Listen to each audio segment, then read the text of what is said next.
1.5 करोड़ जप माता बगलामुखी साधना की यदि कर लिए जाएं तो क्या होगा। नमस्कार, आप सभी का स्वागत है अद्भुत राजसिक साधनाएं में। इस वीडियो के माध्यम से सर्वप्रथम मैं आपको माता बगलामुखी की अद्वितीय साधना बताऊंगा। किस दिशा में जप करने के क्या फल होते हैं उसके विषय में बताऊंगा।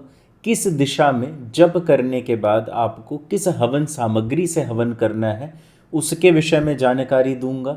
और तर्पण मार्जन किस पदार्थ से करना है उसकी जानकारी दूंगा। साथ ही साथ मैं साधकों को यह भी बताऊंगा कि किस प्रकार से राशि अनुसार अर्थात तत्व अनुसार मनुष्य के लिए मंत्र भी परिवर्तित हो जाते हैं माता के। इसको जानना एवं समझना अत्यंत आवश्यक है, तो यह भी जानकारी मैं आपको प्रदान करूंगा। उसके बाद हम चर्चा करेंगे कि कितना जप कर लेने से किस दिशा में आपको क्या लाभ प्राप्त होते हैं। माता का जो जप है वह सिर्फ एक ही दिशा में नहीं होता है। माता के जप 8 दिशाओं में किए जाते हैं और हर एक दिशा का अलग लाभ प्राप्त होता है। तो आज हम इन सभी चीज़ों को समझेंगे और प्रयास करेंगे कि साधक इन सभी चीज़ों को स्वीकार कर सकें, क्योंकि साधक जब अपने मन में पहले से एक निर्धारित इच्छाएं बना लेते हैं अथवा एक साधना की विधि का निर्माण कर लेते हैं तो वह नवीन चीज़ों को स्वीकार नहीं कर पाते हैं। अतः मेरा आपसे निवेदन है कि सर्वप्रथम आप अपने दिमाग में जो भी माता के प्रति धारणाएं हैं उनको हटा दीजिए, उनके प्रति भक्ति भाव रखिए और इस विधि को समझने का प्रयास कीजिए जिसमें मैं आपको आध्यात्मिक रूप से एवं वैज्ञानिक रूप से किस प्रकार से शरीर एवं ऊर्जाओं में कार्य होता है मंत्र का वह भी समझाने का प्रयत्न करूंगा। देखिए, बहुत ज़्यादा एडिटिंग पर हम ध्यान नहीं देते हैं। हमारा ध्येय है कि हम साधकों को सही जानकारी प्रदान करें और एडिटिंग करने आदि के लिए अनेक व्यक्तियों की आवश्यकता होती है जो संस्था में उपलब्ध नहीं है। यदि कोई साधक इच्छुक हैं जो एडिटिंग आदि करना जानते हैं और संस्था के नियम अनुसार अर्थात जिस प्रकार से संस्था का ध्येय है तंत्र को, मंत्र को, यंत्र को वैश्विक रूप तक ले जाना, वैश्विक स्वरूप प्रदान करना, उस लेवल की यदि एडिटिंग कर सकते हैं या एडिटिंग करने की इच्छा रखते हैं तो वह संस्था में संपर्क स्थापित कर सकते हैं। यथासंभव जो भी संस्था द्वारा उनको धनराशि प्रदान की जा सकती है या तो वह प्रदान की जाएगी अथवा तंत्र आदि हो गए या जो साधना सामग्री है कुछ हम उस प्रकार से साधकों को प्रदान जो भी संस्था के लिए संभव होगा वह उनके लिए किया जाएगा। यदि आप यह वीडियो देख रहे हैं तो कहीं ना कहीं आपके ऊपर माता की कृपा अवश्य रही होगी, तभी यह आप वीडियो देख पा रहे हैं। वरना पूरी दुनिया में ऐसे अनेक लोग होंगे जो नाना प्रकार की समस्याओं से ग्रसित हैं लेकिन यहाँ तक नहीं पहुँच पा रहे हैं। तो अपने आप को भाग्यवान अवश्य समझें और माता के प्रति अपनी श्रद्धा, समर्पण आदि प्रकट करें। माता की साधना करने से पूर्व जिन साधकों को नहीं पता है वह यह जान लें कि माता 10 महाविद्या में से एक हैं और 10 महाविद्याएं वह हैं जिन्हें महाविद्या कहा गया, अर्थात विद्या का सबसे बड़ा स्वरूप महाविद्या। और महाविद्या के माध्यम से सब कुछ संभव है।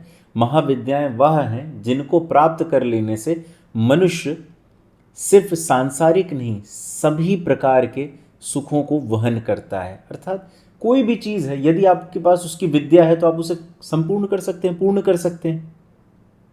किसी भी चीज़ को बनाने की विद्या, किसी भी चीज़ को सुरक्षित रखने की विद्या, किसी भी चीज़ को समाप्त कर देने की विद्या, 3 ही तो विद्याएं हैं।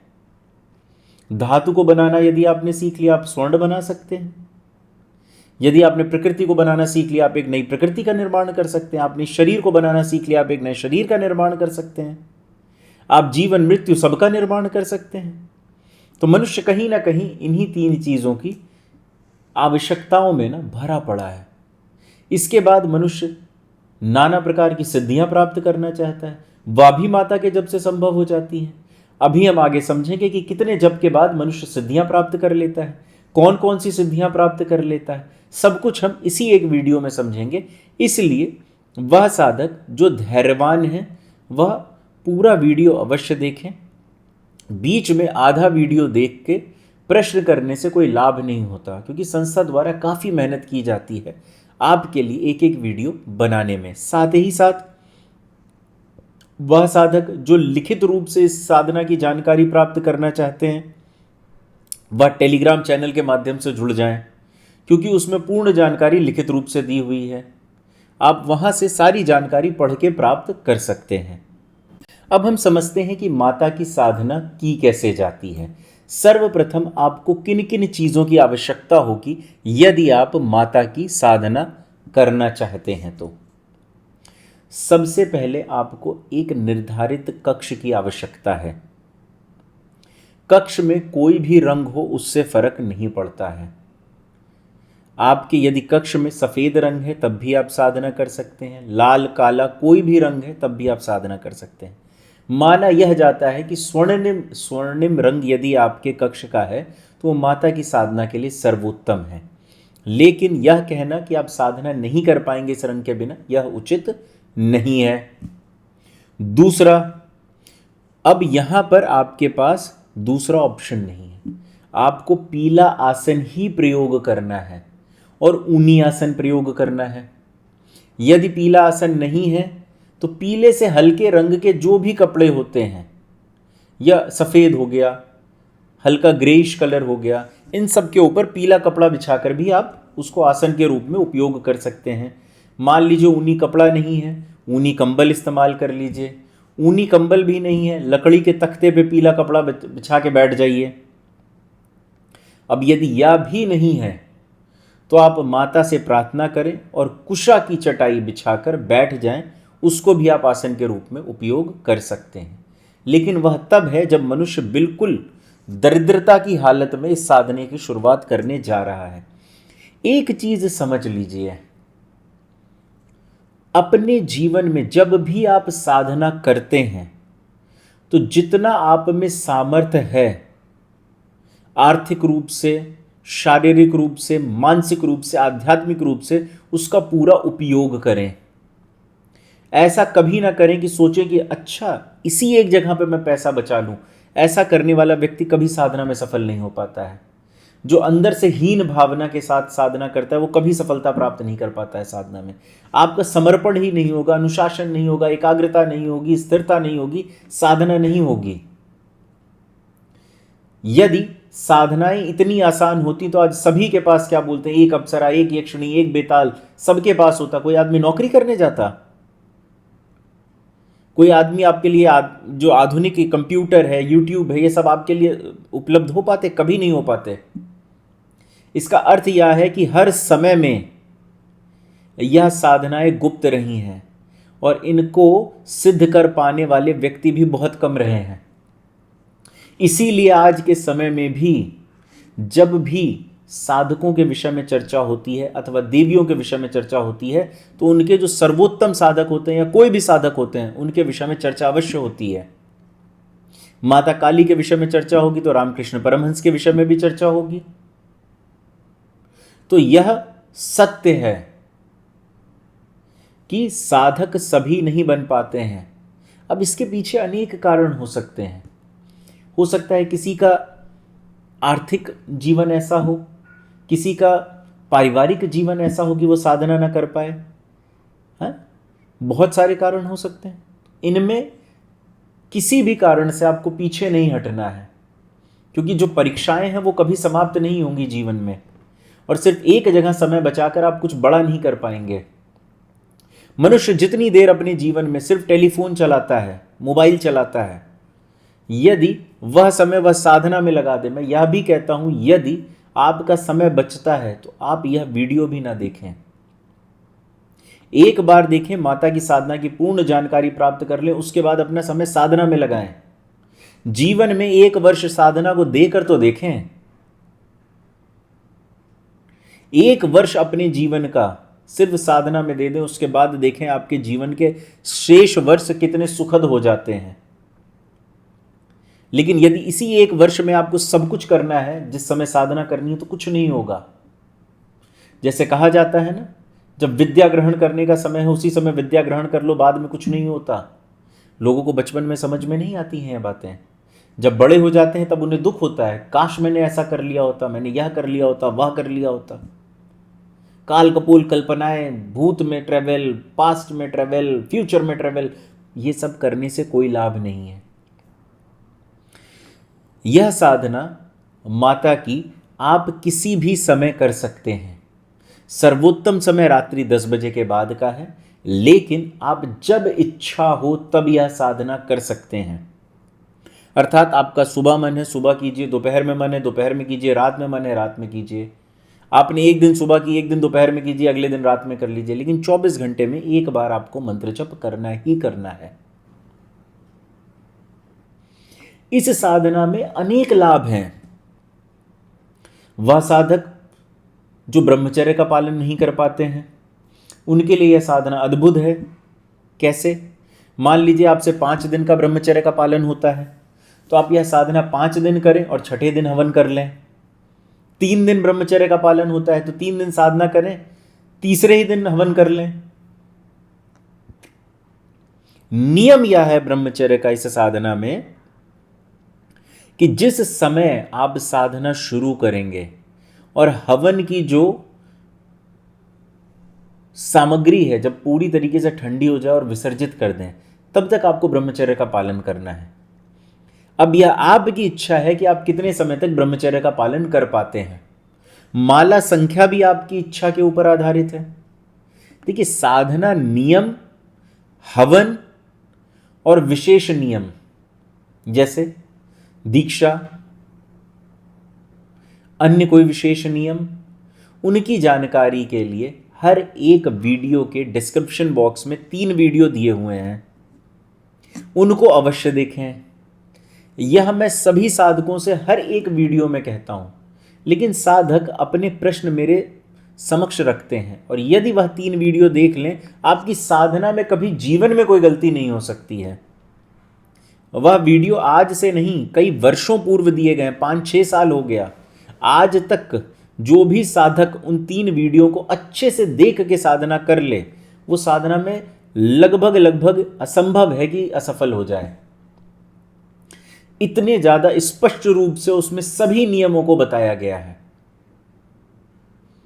अब हम आते हैं कि कितने दिवस साधना करनी होती, इसकी हमने चर्चा कर ली। माला संख्या आप अपने अनुसार निर्धारित कर ले, इसकी चर्चा कर ली।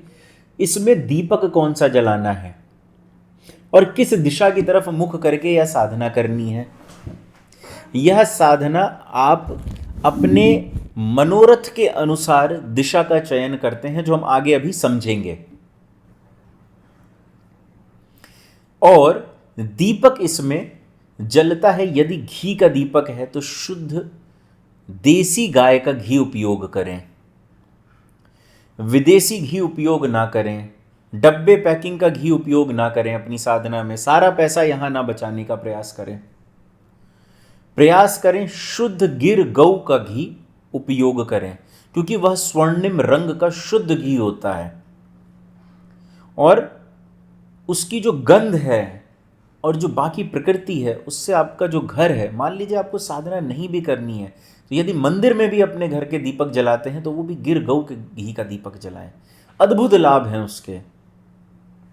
और यदि आप तेल का दीपक जलाना चाहते हैं तो पीली सरसों के तेल का दीपक जलाएं और अपने सामने निकलवाएं, अथवा किसी ऐसे परिचित से लें जिसके साथ आपको 100% यकीन हो कि आपके साथ धोखाधड़ी नहीं करेगा तेल में। इसके बाद क्या है, यदि साधक सक्षम है तो वह माता बगलामुखी का तंत्र अवश्य धारण करें साधना काल में। वैसे तो माता के तंत्र के अपने आप ही अनेक लाभ हैं, लेकिन यदि साधक सक्षम है तो उनके तंत्र को भी अवश्य धारण करें। माता का तंत्र धारण करने वाला व्यक्ति माता की साधना को निश्चित रूप से अति तीव्रता के साथ सफल करता है और लाभ प्राप्त करता है। नाना प्रकार के लाभ माता के तंत्र धारण करने से ही प्राप्त हो जाते हैं, क्योंकि माता का जो तंत्र है वह स्वतः ही कम से कम 1,00,000 जप से तैयार किया जाता है। यह 1,00,000 जप का तंत्र जब साधक धारण करता है तो उसमें एक अद्भुत ऊर्जा का संचार होता है, और यह तंत्र सार्वजनिक रूप से बनते हैं, अर्थात एक बार जब जप होता है तो अनेक साधकों के लिए एक साथ बनाया जाता है। साधक चाहें तो साधक विशेष तंत्र भी धारण कर सकते हैं, जो स्वर्णिम माता बगलामुखी तंत्र है, अर्थात वह तंत्र पूर्ण रूप से स्वर्ण में बनता है। और वह साधक जो जप आदि साधना आदि नहीं कर सकते हैं, उनके लिए संस्था द्वारा माता बगलामुखी मंदिर के प्रांगण में जप एवं हवन आयोजित किया जाता है प्रत्येक गुरुवार को। और माता बगलामुखी के शक्ति पीठ में यह आयोजन किया जाता है, तो उसका प्रभाव आप स्वतः सोच सकते हैं कितना तीव्र होगा आपके जीवन में, जब माता के मंदिर के प्रांगण में आपके लिए जप एवं हवन किए जाएंगे। तो यह सुविधाएं आपको संस्था द्वारा ही प्राप्त हो रही हैं, जिसका कोई भी साधक लाभ प्राप्त कर सकते हैं। इसके लिए आपको टेलीग्राम पे संस्था में संपर्क स्थापित करना आवश्यक है। अब मैं आपको किस दिशा में जप एवं हवन करने का क्या लाभ मिलता है वह बताने जा रहा हूं। लेकिन क्या समस्त लाभ मैं एक साथ आपको बता सकता हूं? नहीं, मैं आपको कुछ ही लाभ यहां पे बता रहा हूं जो कि मुख्यतः साधकों को प्राप्त हुए हैं पूर्व दिशा में जप एवं हवन करने से। प्रथम लाभ जो प्राप्त हुआ है वह है हर एक कार्य क्षेत्र में सफलता। अर्थात आप अपने जीवन में हो सकता है नाना प्रकार की समस्याओं से ग्रसित हों, लेकिन एकमात्र साधना माता बगलामुखी की साधना आपको हर एक कार्य क्षेत्र में सफलता देती है जो उचित हैं, अनुचित कार्य क्षेत्र में नहीं। जो भी उचित कार्य क्षेत्र हैं उनमें आपको 100% सफलता प्राप्त होती है माता की कृपा से। आपका कार्य क्षेत्र नौकरी हो सकता है, व्यापार हो सकता है, और कुछ भी हो सकता है। आप हो सकता है राजनेता हो सकता है आप कोई बहुत बड़े व्यापारी हो सकता है आप शासन प्रशासन में कार्यरत हो। तो जिस भी क्षेत्र में हैं आप, उसमें आपको लाभ प्राप्त होगा ही होगा। दूसरा है आजीवन उन्नति। जब तक साधक माता की शरण में रहेगा उसको हर एक प्रकार से उन्नति प्राप्त होती ही रहेगी। किसी भी क्षेत्र में वह रह ले उसको ख्याति प्राप्त होती ही रहेगी और आजीवन प्राप्त होगी। ऐसा नहीं है ये ख्याति आपको मिली और समाप्त हो गई। कई बार ऐसा होता है कुछ समय के लिए ख्याति मिलती है, उसके बाद मनुष्य का कैरियर डूब जाता है। और यह आपने पाया होगा कई बार ऐसा फिल्म स्टार्स के साथ होता है। कई बार ऐसे अनेक पदाधिकारी होते हैं, अनेक राजनेता होते हैं, ख्याति मिली, बड़े अच्छे पद को प्राप्त किया, उसके बाद आज कोई उन्हें पूछने वाला नहीं है। लोग मानसिक रूप से असंतुलित हो जा रहे हैं इसी ख्याति की वजह से कि अब एक समय पे ख्याति थी, अब कोई ख्याति ही नहीं रह गई है। मुझसे प्रेम करने वाला कोई व्यक्ति ही नहीं रह गया, मुझसे संपर्क स्थापित करने वाला कोई व्यक्ति नहीं रह गया है।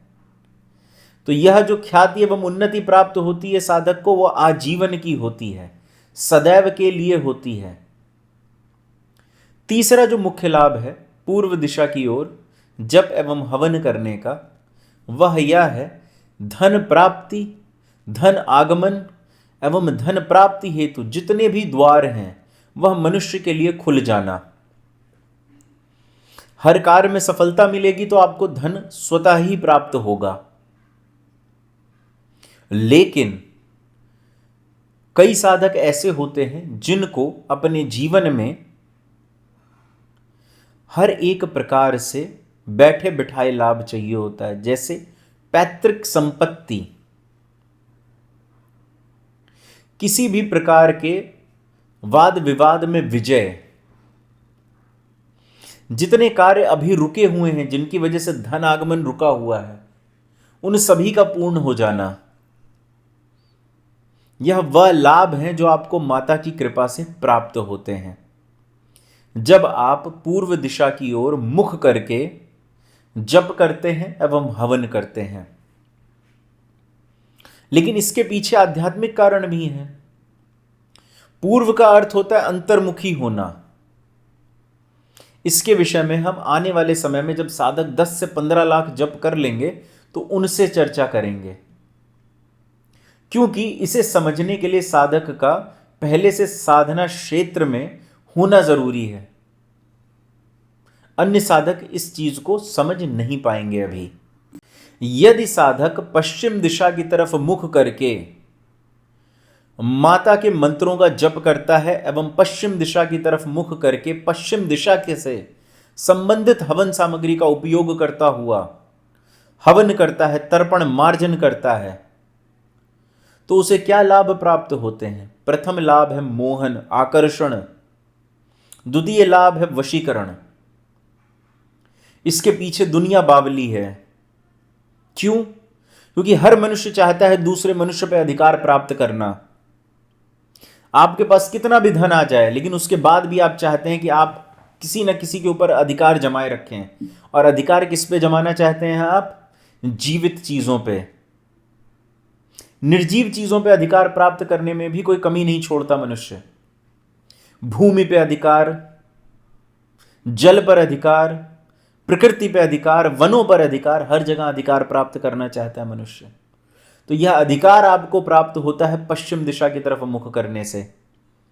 मोहन और वशीकरण तो वह दो शब्द हैं जो मनुष्य को आकर्षित करते हैं,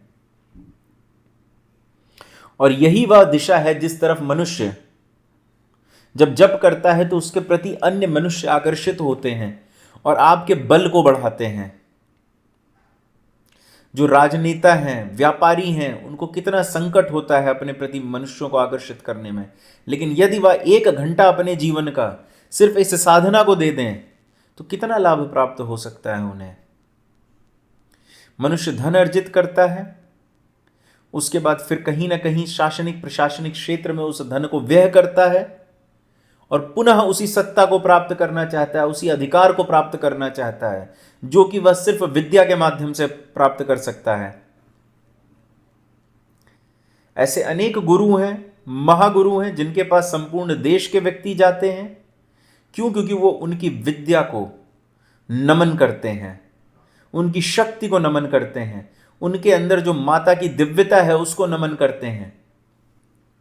लेकिन वह व्यक्ति जो सिर्फ सांसारिक इच्छाओं से इस साधना को करना चाहते हैं, वह यह जान लें कि जब भी वह पश्चिम दिशा की तरफ मुख करके साधना करेंगे तो उनको जो लाभ प्राप्त होगा वह मोहन एवं वशीकरण का होगा माता के माध्यम से। कई साधक हैं जो अभी सिर्फ और सिर्फ अपने जीवन में अपने प्रेम को प्राप्त करना चाहते हैं, लेकिन किसी गलत नजरिए से नहीं, गलत प्रकार से नहीं, विवाह आदि के कार्य हेतु अपने जीवन संगनी को प्राप्त करना चाहते हैं तो वह इसका उपयोग कर सकते हैं। और निर्धारित जप संख्या जब आप कर लेते हैं तो मनुष्य उस सिद्धि को प्राप्त करता है, उस प्रक्रिया को प्राप्त कर लेता है, उस प्रयोग को प्राप्त कर लेता है, जिससे वह किसी के ऊपर भी इन दोनों विद्याओं का षटकर्म में से प्रयोग कर सकता है। समूह मोहन अथवा वशीकरण, व्यक्ति विशेष अथवा समूह वशीकरण। जब मनुष्य उत्तर दिशा की तरफ जप करता है और हवन करता है, अर्थात अपनी ऊर्जाओं को ऊर्ध्वाभिमुख करता है, उस समय पे मनुष्य को क्या प्राप्त होती है? गृह शांति, शांति कर्म एवं आध्यात्मिक उन्नति।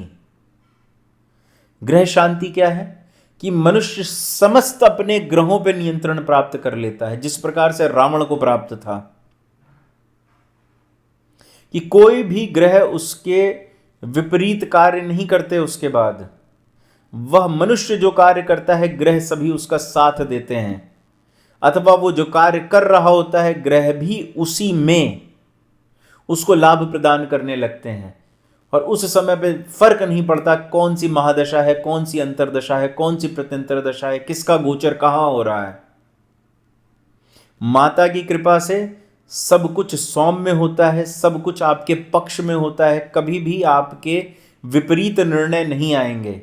कई बार आपने ऐसा देखा होगा कि बड़े बड़े ज्योतिषी या कह देते हैं, जो बड़े बड़े धर्मगुरु होते हैं, उनकी कुंडली देखने के बाद कि आपकी ग्रह दशाएं तो बिल्कुल विपरीत चल रही हैं, मुझे तो यह नहीं समझ में आ रहा है कि आप स्वस्थ कैसे हैं, चल फिर कैसे रहे हैं। यह सब माता और ईश्वर की कृपा है।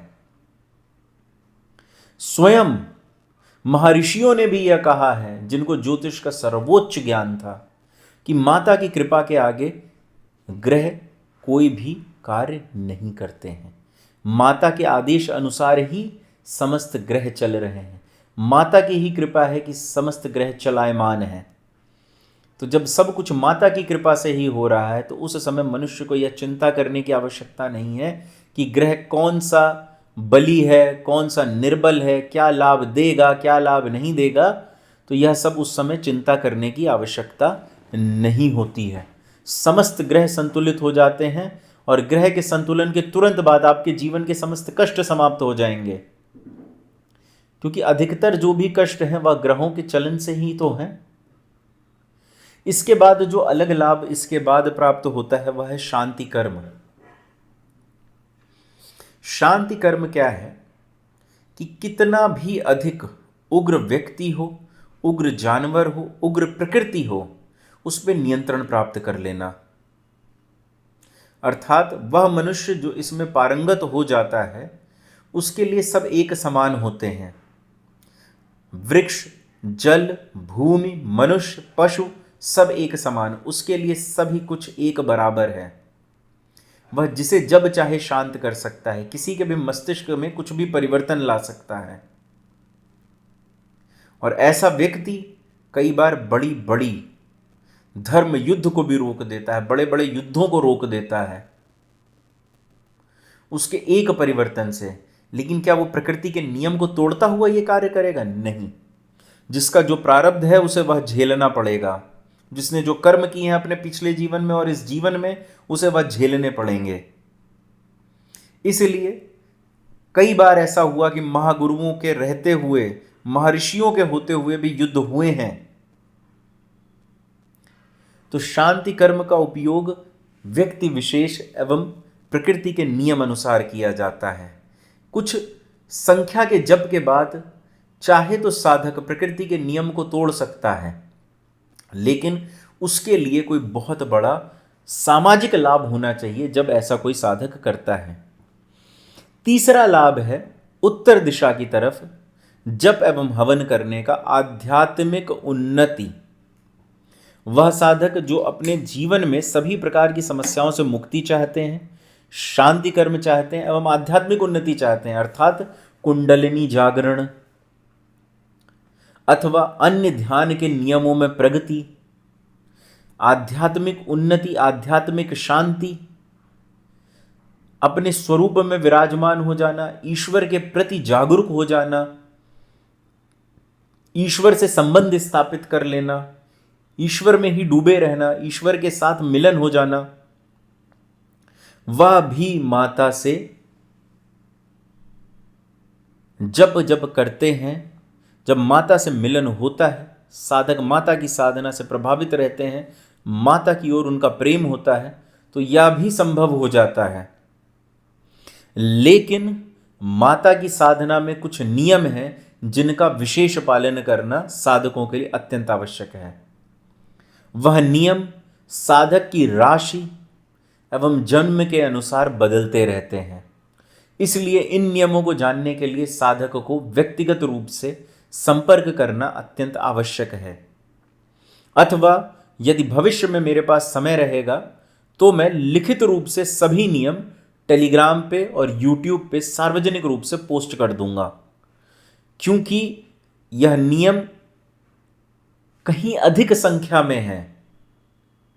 इसके लिए हो सकता है पूरी पुस्तक लिखनी पड़ जाए, तब जाके इन सभी नियमों को बताया जा सकता है। इसलिए वह साधक जो इच्छुक है माता की साधना में, वह इन नियमों को जान ले। दक्षिण दिशा की तरफ मुख करके साधना अत्यंत ही निराले साधक ही कर पाते हैं, क्योंकि यह वह दिशा है जहां माता की एकदम उग्र रूप की साधना की जाती है। इस दिशा की तरफ मुख करके साधना एवं हवन करने वाले साधक विद्वेषण, उच्चाटन, स्तंभन, मारण आदि षटकर्म में निपुणता प्राप्त करते हैं। इस दिशा में साधना करने वाले साधक अति तीव्र प्रभाव को प्राप्त करते हैं। इस दिशा में साधना करने के लिए भी वह सेम सामग्री उपयोग होती है जो अन्य दिशाओं में होती है, लेकिन यह देखा गया है कि यदि साधक पीली हल्दी की माला से साधना करें तो उत्तर दिशा की तरफ मुख करके करें, पीली हकीक की माला से साधना करें तो वह ईस्ट डायरेक्शन की तरफ मुख करके करें, और पीले स्फटिक की माला से साधना दक्षिण दिशा की तरफ मुख करके की जाए। और पश्चिम दिशा की तरफ मुख करने के लिए आप किसी भी माला का उपयोग करें, लेकिन यदि साधक 3 मुखी रुद्राक्ष की माला का उपयोग करते हैं तो वह सर्वोत्तम रहती है। और यह मालाओं के आधार पे दिशाओं का भेद है, लेकिन यदि साधक सक्षम नहीं है तो किसी भी दिशा में साधना पीली हल्दी की माला से कर सकते हैं। और कभी भी साधक जब दक्षिण दिशा की तरफ मुख करके साधना करते हैं तो यह जान लें कि अनुभव 100% अति तीव्र होंगे, बहुत जल्दी होंगे। और हो सकता है कि साधक जब दक्षिण दिशा की तरफ मुख करके घर में साधना करें तो घर से जितनी भी नकारात्मक शक्तियां हैं वह तुरंत ही निकास कर जाएं। अर्थात यदि घर आसपास में कोई भी अतृप्त शक्तियां होंगी तो वह तुरंत दूर हो जाएंगी, क्योंकि माता के इस शक्तिशाली तांत्रिक स्वरूप को झेल पाना किसी भी शक्ति के बस की बात नहीं है। कई बार ऐसा भी देखा गया है कि घर में जितनी भी अन्य शक्तियां होती हैं जो किसी भी प्रकार से साधक को नुकसान पहुंचा रही होती हैं, वह स्वतः ही चली जाती हैं, कभी कुछ नहीं कहती, कभी कुछ नहीं बोलती। साधक को यह समझ में आता है कि मैंने तो कुल 15 माला ही जप किया, लेकिन मेरा पूरा जीवन परिवर्तित हो गया, जितने संकट थे सब समाप्त हो गए, अब मैं सुकून से सो पा रहा हूं, मेरा शरीर भी एकदम स्वस्थ है, क्योंकि जो कारण था वही समाप्त हो गया। इसीलिए कहा जाता है कि साधक सर्वप्रथम अपने निवास स्थान का चयन करें जब भी साधना करें। उससे क्या होगा, जो भी लाभ प्राप्त होगा आपके साथ साथ आपके संपूर्ण परिवार को प्राप्त होगा। और जब समस्त परिवार सुखी होता है तो जो पुरुष होता है वह स्वतः ही सुखी हो जाता है। छोटी छोटी चीजों को लेकर मनुष्य के जीवन में संकट आते हैं, लेकिन वह सभी छोटी छोटी समस्याएं ही जड़ से समाप्त हो जाती हैं। जिनको नहीं पता विद्वेषण का अर्थ क्या है, उच्चाटन का अर्थ क्या है, स्तंभन का अर्थ क्या है, मारण का अर्थ क्या है, उनके लिए यह दिशा साधना करने योग्य नहीं है, क्योंकि यह दिशा किसी नए साधक के लिए साधना करने योग्य नहीं है। नए साधक यदि इस दिशा की तरफ मुख करके साधना करते हैं तो कहीं ना कहीं संभव है कि उनको स्वहानि भी हो जाए। जो साधक पहले से साधना करते आ रहे हैं वही इस साधना को दक्षिण दिशा की तरफ मुख करके करने की भी सोचें। अब हम दिशा अनुसार हवन सामग्री की चर्चा करने जा रहे हैं। सर्वप्रथम यह जानने, लकड़ी जो है आपकी वह एक ही रहेगी, वह है आम की लकड़ी और नवग्रह की लकड़ी। साथ में आप कत्थे का पाउडर अथवा कत्थे जिसे खैर की लकड़ी कहते हैं वह डाल सकते हैं, वरना कत्था कूट के डाल दीजिए, वरना लिक्विड कत्था किसी एक लकड़ी में लगा के डाल दीजिए हवन शुरुआत करने के समय में। हवन कैसे करना है, दशांश हवन क्या होता है, संख्या कैसे कैलकुलेट की जाती है, इसके लिए नीचे डिस्क्रिप्शन बॉक्स में 3 वीडियो दिए गए हैं, उनको पूरा देखें। दक्षिण दिशा की तरफ मुख करने में जो हवन सामग्री उपयोग होती है वह होती है नमक, लाल मिर्च, पीली सरसों, कनेर के फूल और हल्दी की गांठें। अर्थात जो आप नमक लेंगे वह आपको ये बाजार में बिकने वाला पाउडर नमक नहीं लेना है। आपको नमक लेने हैं वो ढेले वाले नमक, और उनको तोड़ना है अपने हाथों से, ओखली में या किसी भी चीज़ में, और पाउडर नहीं बनाना है, छोटे छोटे टुकड़े बनाने हैं उनके। कनेर के फूल लेके सुखा लें अथवा कोई भी पीले फूल ले लें, और हल्दी की लंबी वाली गांठें नहीं लेनी है, गोल वाली गांठें लेनी है और उसे ओखली में तोड़ना है। यह सब आप एक निर्धारित अनुपात में मिलाएंगे, और अनुपात निर्धारित होता है आपकी समस्या के अनुसार कि आपको किस प्रकार की समस्या है। जितनी अधिक समस्या है उतनी अधिक आपकी नमक और लाल मिर्च की जो मात्रा होती है वो बढ़ाई जाती है, और यदि समस्या कम है तो पीली सरसों की मात्रा बढ़ाई जाती है। तो यह आपको समझना होगा। यदि आपको तीव्र मारण, उच्चाटन, स्तंभन, विद्वेषण आदि करना है तो आपको उतना ज़्यादा नमक और लाल मिर्च की मात्रा को बढ़ाना होगा। अब यह साधक जो साधना करेंगे वह धीरे धीरे स्वतः ही सीख जाएंगे। इसीलिए यह साधना कोई 10 दिन 20 दिन की साधना नहीं है, लंबी साधना है। अभी हम जप संख्या के आधार पर समझेंगे कि कितने समय में कौन सा लाभ हमें प्राप्त होता है। अब हम समझते हैं पश्चिम दिशा की सामग्री। बेल का कुटा हुआ गूदा, गोल हल्दी की गांठ, चंपा के पीले फूल, कनेर के पीले फूल, कमलगट्टे के बीज, शतावरी की जड़, घी और घी का चौगुना शहद, केसर मिली हुई खीर। खीर में आपको दूध, चावल और केसर का उपयोग करना है, और साथ ही मिश्री का उपयोग करना है, धागे वाली मिश्री का। चीनी का उपयोग नहीं करना है। घी यदि आपका 100 ग्राम है तो 400 ग्राम शहद होगा। यह सभी जानकारी आपको हवन वाले वीडियो से प्राप्त हो जाएगी, और बेल का गूदा आदि आपको संस्था से भी प्राप्त हो जाएगा, लेकिन कम से कम आपको 1 महीने का समय देना होगा। अब हम आते हैं पूर्व दिशा की हवन सामग्री की ओर। केसर मिली हुई खीर, यहाँ पर इसमें पंचमेवा भी मिलाया जाता है। बेल का गूदा, अरंडी के बीज, पीले फूल, कमलगट्टे के बीज, कपूर एवं लौंग। ठीक है, तो यह है पूर्व दिशा की सामग्री। अब हम आते हैं उत्तर दिशा की सामग्री की ओर। कपूर, नवग्रह की लकड़ी, लौंग, पीले फूल, घी का चौगुना शहद, जौ, इंद्रजौ और इंद्रायण, यह सब आयुर्वेदिक औषधियां हैं। पूर्व दिशा में एक कमी रह गई है, इसमें भी घी और घी का चौगुना शहद उपयोग किया जाता है। सिर्फ दक्षिण दिशा में ही घी और घी का चौगुना शहद उपयोग नहीं किया जाता है, बाकी अन्य सभी दिशाओं में उपयोग करना चाहिए, ऐसा इसका नियम है। और यह गुप्त नियम आज से पूर्व कुछ ही साधक जो संस्था से बहुत पहले से जुड़े हुए हैं उन्हीं को पता रहे होंगे, अथवा अनेक विद्वान हैं दुनिया में, कहीं ना कहीं से तो पता चल ही सकते हैं।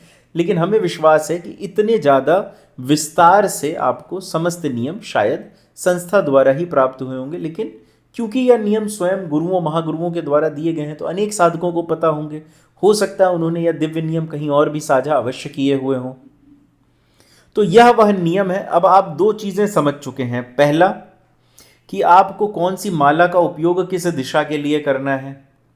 दूसरा, आपको कौन सी दिशा में कौन सी हवन सामग्री उपयोग होती है उसका चयन कैसे करना है। और जो तीसरी चीज़ आपने समझी है वह यह है कि कौन सी दिशा में साधना करने से आपको क्या लाभ प्राप्त होते हैं। अब हम समझेंगे कि कितनी जप संख्या करने से, कितना पुरुष शरण कर लेने से साधक को किस दिशा में कौन सी विद्या की प्राप्ति हो जाती है। अभी तक तो आपने मूल समझा कि इस दिशा में ऐसा जप किया तो ये लाभ प्राप्त होगा, लेकिन कितने जप के बाद वो लाभ प्राप्त होगा यह भी समझना उतना ही आवश्यक है। जैसा कि मैंने पूर्व में बताया, विधि नियम आदि हो सकता है आपको पूर्व से पता हो। अब हम उस विषय में चर्चा करेंगे शायद जिस चीज़ के लिए आप स्वतः प्रतीक्षा कर रहे हैं कि कितना जप करने से क्या लाभ साधकों को प्राप्त होता है। देखिए, मैंने इसे 4 भाग में विभाजित किया है। 1.5 लाख, 10 लाख, 20 लाख एवं 1.5 करोड़। बीच में आप थोड़ा सा स्वतः अंदाजा लगा लें कि क्या क्या लाभ प्राप्त हो सकते हैं, है ना। तो सर्वप्रथम जब मनुष्य 1.5 लाख जप का पुरुषचरण कर लेता है और यदि वह उत्तर दिशा की तरफ मुख करके या करता है, उसको अपने जीवन में शांति की प्राप्ति होने की शुरुआत हो जाती है। धन का आगमन शुरू हो जाता है छोटे स्तर पे, यदि बंद पड़ा हुआ है तो। यदि कोई शत्रु है तो वह स्वतः ही शांत होने लगते हैं, उनकी बुद्धि में परिवर्तन आने लगता है और जिससे भी मनुष्य अपनी बात रखता है वह उसके प्रति मोहित रहता है, अर्थात वह उसके प्रति अपना एक प्रेम व्यक्त करता है। तो यह एकदम शुरुआती चीजें हैं और यह तब है जब मनुष्य समस्त नियमों का पालन करता हुआ 1.5 लाख जप का पूर्ण पुरुषचरण हवन सहित पूर्ण कर लेता है, बिना कोई गलती किए। हवन में या साधना में क्या गलती हो सकती है इसकी पूर्ण जानकारी नीचे 3 वीडियो में डिस्क्रिप्शन बॉक्स में दी गई है, आप उसे अवश्य देखें। और 1.5 लाख जप से सभी रास्ते खुलने लगते हैं या खुलने की शुरुआत हो जाती है, आप इस तरीके से इसे समझ सकते हैं। अब हम आते हैं, जब साधक 10 लाख जप कर लेता है तो उसको क्या लाभ मिलते हैं। साधक का जो यदि उत्तर दिशा की तरफ मुख करके पुरुषचरण किया है तो चक्र जागरण की शुरुआत शुरू हो जाती, अर्थात उसकी जो कुंडलिनी ऊर्जा है वह ऊर्ध्वाभिमुख होनी शुरू हो जाती है माता की कृपा से। यदि पूर्व दिशा की तरफ मुख करके 10 लाख जप कर लिए हैं तो साधक धनवान बनने की ओर बढ़ जाता है, अर्थात उसके पास इतना धन होता है कि वह अपने दैनिक जीवन के अलावा भी भोग ऐश वर्य की प्राप्ति कर सकता है, अर्थात वह अपने जीवन में किसी भी प्रकार के भोग को ऐश्वर्य को प्राप्त कर सकता है, इतना धन रहता है उसके पास। यदि दक्षिण दिशा की तरफ मुख करके करता है तो वह स्तंभन, विद्वेषण, उच्चाटन एवं मारण की प्रक्रिया की प्रथम जो सीढ़ी है उस पर चढ़ जाता है, अर्थात यदि साधक के साथ कोई अन्याय कर रहा है तो वह किसी भी व्यक्ति को परेशान करने लगता है, अर्थात माता की कृपा से वह साधक स्वतः परेशान होने लगता है। पहले उसका जीवन से मन उचाट होने लगता है, उसके बाद वह अपने स्थान से दूर भागता है और यदि वह तब भी साधक को परेशान करता रहता है तो वह अस्वस्थ होने लगता है और अस्वस्थ होने पर वह किसी भी प्रकार की समस्या से पीड़ित हो सकता है। मैं आगे उसको शब्दों में नहीं कहना चाहता हूं, लेकिन यह प्रथम चरण है उस समय का।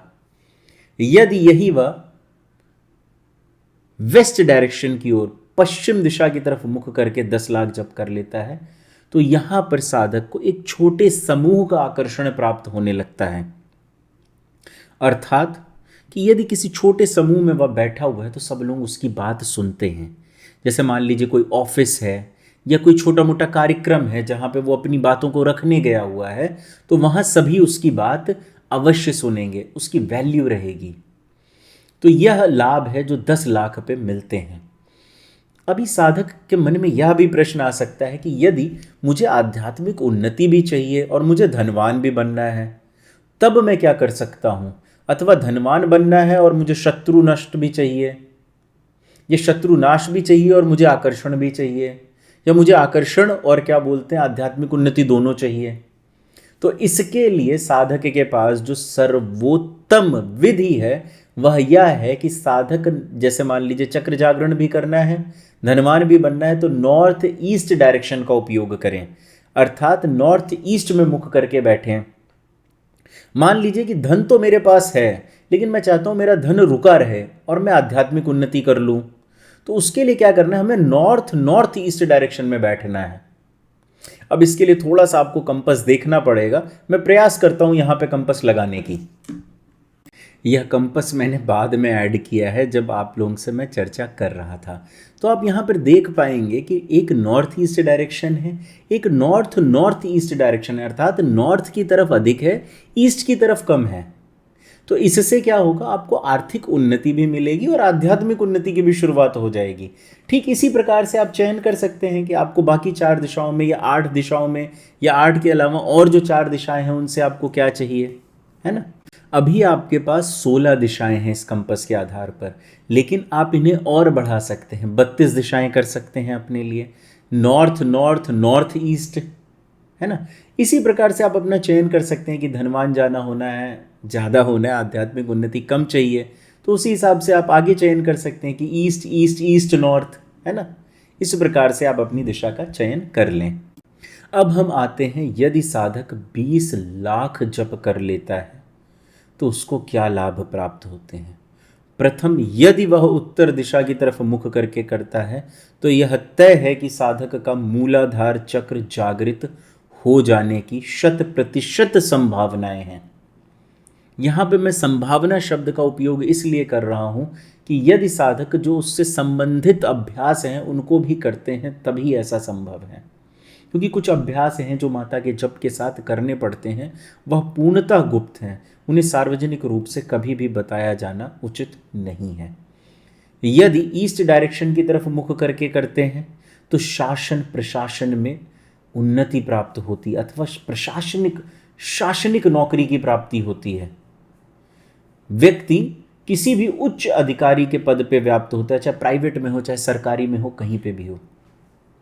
यदि दक्षिण दिशा की तरफ मुख करके करते हैं, सोचिए 1.5 लाख जप के बाद जितने आपको जप कर रहे हैं उसका लाभ तो मिल ही रहा है, साथ ही साथ में यहां पहुंचने के बाद बड़ा लाभ क्या मिल रहा है, मैं आपको उसके विषय में बता रहा हूं। इसके बाद आपको प्राप्ति होती है अतृप्त शक्तियों से संपर्क स्थापित करने की, अर्थात आप अतृप्त शक्तियों से संपर्क स्थापित करना शुरू कर देते हैं। आपको अतृप्त शक्तियां आपसे संपर्क स्थापित करने लगती हैं, क्योंकि जैसे ही आप इतनी जप संख्या पे पहुंचते हैं आपके शरीर की ऊर्जा ऐसी हो जाती है कि अतृप्त शक्तियां आपसे निवेदन करती हैं अपनी मुक्ति के लिए। ऐसे समय पर आप चाहें तो दयालु होकर उन्हें मुक्ति दे सकते हैं अथवा अपने इच्छित कार्य करवा सकते हैं। इसमें निम्न कोटि की अतृप्त शक्तियां यहाँ पर आपसे संपर्क स्थापित करती हैं। और जैसे ही 30 लाख 40 लाख के आसपास आप पहुँचते हैं, 50 लाख के आसपास पहुँचते हैं आप, तो आपसे यक्ष यक्षिणी अप्सरा गंधर्व आदि आदि भी आपसे संपर्क स्थापित करते हैं। अब आप समझ सकते हैं स्वतः से इस स्थान से फिर शक्ति संपर्क की स्थापना शुरू हो जाती है। और ऐसा नहीं है कि सिर्फ इसी स्थान से होगी, इस स्थान से अतृप्त शक्तियों का संपर्क स्थापित होता है, अन्य स्थानों से भी होता है, लेकिन वह तृप्त शक्तियां होती हैं, इसलिए वो 20 लाख जप पे उतना संपर्क स्थापित नहीं करती हैं साधक के साथ। स्वप्न में संपर्क स्थापित कर लिया या कुछ ऐसा कर लिया, है ना। यही जब आप पश्चिम दिशा की तरफ मुख करके जप करते हैं तो यहाँ पर साधक आकर्षण विद्या को प्राप्त कर चुका होता है। उसकी बोली में स्वयं एक शक्ति आ जाती है और यहाँ से उसके जीवन में वशीकरण की शुरुआत होती है, अर्थात उसके कहे गए वचन पर अगला व्यक्ति किसी भी हद तक जा सकता है, फिर उसके नियंत्रित हो जाती हैं चीज़ें धीरे धीरे, इतनी आकर्षण शक्ति उसमें आ जाती है। यहाँ पर मैं महिला वशीकरण की बात नहीं कर रहा हूँ, यहाँ पर मैं समाज में उसकी जो छाप है वो कैसी पड़ती है मैं वह बताने का प्रयास कर रहा हूँ। महिला आदि का वशीकरण तो साधक जैसे ही 5-7 लाख जब प्राप्त करता है वह स्वतः ही करना सीख जाता है, उसको सिखाने की ज़रूरत नहीं पड़ती है। लेकिन जब माता की दैवीय साधना कर रहे हैं तो ये इतनी तुच्छ चीज़ के पीछे क्यों भागना। यदि आपको किसी से प्रेम विवाह आदि करना है तो आप कर लीजिए, बाकी अन्य ऐसे समाज में गंदगी फैलाना उचित नहीं है।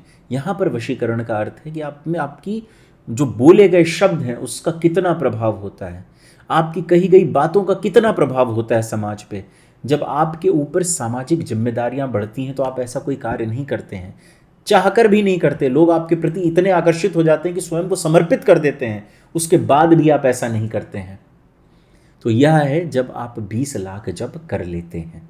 तब का अनुभव। तो हम आते हैं, जब साधक 1.5 करोड़ जब पूरे कर लेते हैं तो क्या लाभ प्राप्त होता है, वरना साधक का क्या परिवर्तन होता है।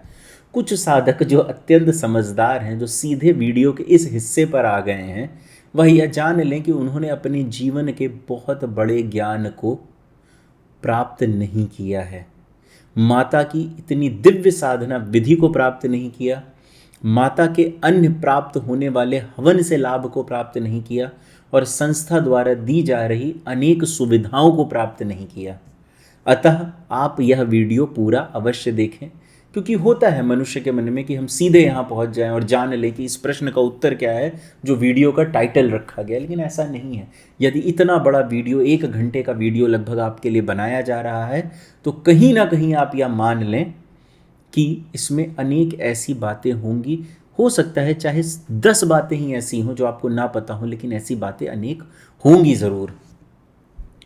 तो जब हम इस विषय में चर्चा करें, उससे पहले हम स्वयं से चाहेंगे कि आप एक माता की आकृति अपने समक्ष बना लें और उसके बाद इस बात को समझें, जिससे आप इसे स्वीकार कर सकें उस रूप में जिस रूप में आपको मैं बताना चाहता हूँ। पहला तो यह है कि 1.5 करोड़ जप एवं जो अभ्यास हैं उनको साथ में करते हुए यह संभव है कि आप किसी भी दिशा की तरफ जप करें, उसमें आपको माता के प्रत्यक्ष दर्शन अथवा ऐसे दर्शन जो आपका शरीर स्वीकार कर सके, आपके नेत्र जिसे स्वीकार कर सकें, वह आपको प्राप्त हो जाएं। स्वप्न में दर्शन, अग्नि में दर्शन, अन्य तरीके से दर्शन और माता के प्रभाव आपको इससे कहीं कम जप में प्राप्त हो जाएंगे। मैं यहाँ पे उस दर्शन की, उस दिव्य दर्शन की बात कर रहा हूँ जो स्वतः माता आपके समक्ष आकर आपको देंगी। कई बार माता किसी मनुष्य रूप में भी दर्शन दे देती हैं और स्वतः बता देती हैं कि अभी तुम्हारा शरीर उस योग्य नहीं था कि तुम मेरी दिव्य चेतना को स्वीकार कर सको। लेकिन कई बार ऐसा भी देखा गया है कि इतने जप के बाद साधक का शरीर और अभ्यास के बाद इस योग 100% होता है कि माता के प्रत्यक्ष दर्शन को वो प्राप्त कर ले। और आप यह किसी भी दिशा में जप कर रहे हो, माता का स्वरूप उसी अनुसार आपके लिए बदल जाएगा। अब इसको हम कभी भविष्य में विस्तार से समझेंगे। यदि आप पूर्व दिशा की तरफ मुख करके इतना जप कर लेते हैं तो आप राजा होंगे। कैसे राजा? इस शरीर का राजा। इस शरीर के राजा का अर्थ क्या होता है?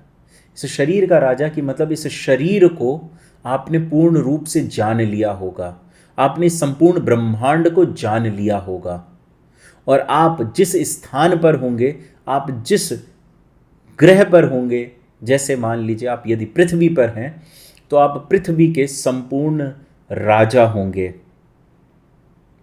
अर्थात कि इस पृथ्वी पे सब कुछ आपकी ही आज्ञा से हो रहा होगा।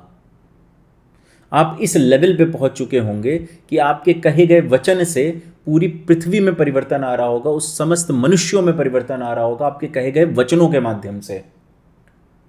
अर्थात कि जब मनुष्य इस लेवल पे पहुंच जाए कि उसके कहे गए वचन संपूर्ण मानव जाति का भला कर सकें, तो आप उस जगह पर पहुंच चुके होंगे। यदि यही आप दक्षिण दिशा में करते हैं तो आप संपूर्ण प्रकृति पे षटकर्म कर सकते हैं। अर्थात इसका नाश, इसको बनाना, इसका संरक्षण करना, सब कुछ मनुष्य कर सकता है, लेकिन एक बहुत बड़े स्तर पे नहीं, एक छोटे स्तर पे अवश्य कर सकता है, क्योंकि संपूर्ण प्रकृति तो माता के हाथ में है या स्वयं महाकाल के हाथ में है। तो इस जगह पर आप लगभग षटकर्म के सबसे बड़े जानकार होंगे। आपके सोचने मात्र से चीजें बदल जाएंगी प्रकृति में। मनुष्य का जीवन भी बदल सकता है, मनुष्य की मृत्यु भी बदल सकती है। अब मैं इससे अधिक कहना उचित नहीं है, क्योंकि जब मनुष्य के आपको पूरी प्रकृति पे शासन हो जाएगा, आपका प्रकृति पे, तो उसके बाद क्या ही रह जाता है? 5 तत्व पे शासन हो गया आपका, अग्नि, जल, वायु, आकाश, पृथ्वी। क्या बचता है उसके बाद? तो यह होता है दक्षिण दिशा की तरफ। और जब यही मनुष्य पश्चिम दिशा की तरफ यही जप करता है इतना, तो उसे अमरता का ज्ञान प्राप्त होता है। अमरता का ज्ञान अर्थात वह किस प्रकार से इस देह को जब तक चाहे सुरक्षित रख ले और जब चाहे जिसको भी मुक्त कर दे, किसी के जीवन पे अधिकार प्राप्त कर ले, संपूर्ण प्रकृति पे एक सौम्य प्रभाव उत्पन्न कर सके,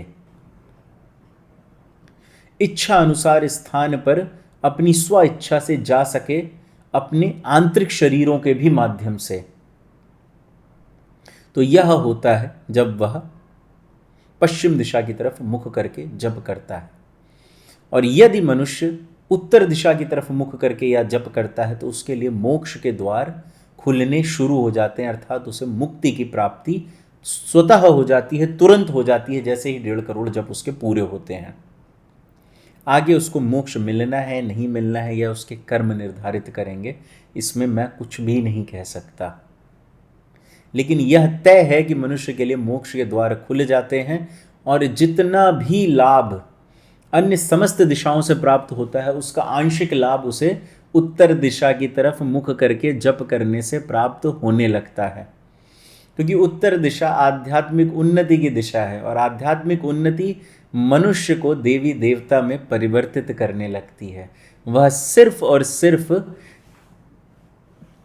एक मनुष्य नहीं रह जाता, उसका परिवर्तन होने लगता है और वह कहीं ना कहीं देवतुल्य या अथवा देवी तुल्य बन जाता है। अब यह साधक कर रहे हैं या साधिका, या उसके ऊपर निर्भर करता है। आज मैंने आपको माता की इस दिव्य साधना के विषय में जानकारी दी है और मैं प्रयास करूंगा अन्य महाविद्याओं की साधना के भी विषय में इसी प्रकार से आपको जानकारी प्रदान करूं।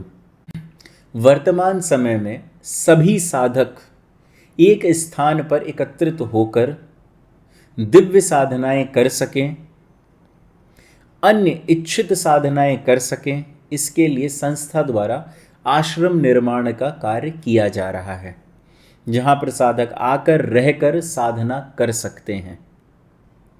वह साधक जो अपना किसी भी प्रकार से सहयोग आश्रम निर्माण में प्रदान करना चाहते हैं, वह संस्था के टेलीग्राम चैनल से जुड़कर प्रदान कर सकते हैं।